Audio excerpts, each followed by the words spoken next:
રામ રામ ખેડૂત મિત્રો આપણે ગિરનાર ચારો ઓરવેલી હતી ભાઈ, પણ ઘણું ડેમેજ આવ્યું છે ભાઈ. એનું કારણ શું હશે? આપણે ફુવારામાંથી આગળ હતા, રેડ પાણી પાયેલ નહોતું.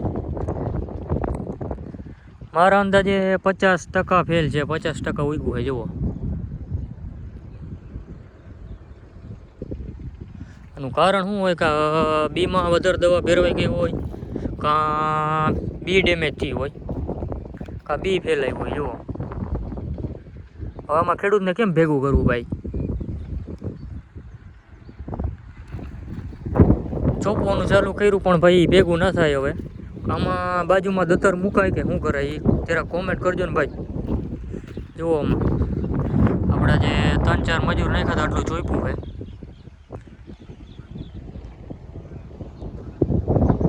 ચોપ્યો પણ ભેગું નથી થતું ભાઈ. જો આ ફુવારો દેખાય ને ભાઈ, આપણે ફુવારા મૂકેલા હતા પણ ડેમેજ બહુ જાજુ થઈ ગયું ભાઈ.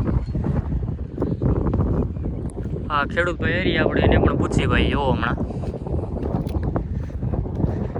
અને આ આપણે 22 નંબર એ જોરદાર ઉગાવથી રેડ પાયેલું હતું. એમાં ભાઈ ખેડૂત શું કરે? બધા એમ કહેતા ખેડૂત માલામાલ થઈ જાય. શું કરે ભાઈ? આ ઘાસ ખેડૂત કરી શકે ભાઈ, બીજા ન કરી શકે ભાઈ. એમ તો ક્યાંક નીકળે પણ એ ભેગું ના થાય. બહુ ખાલા બહુ પડી ગયા.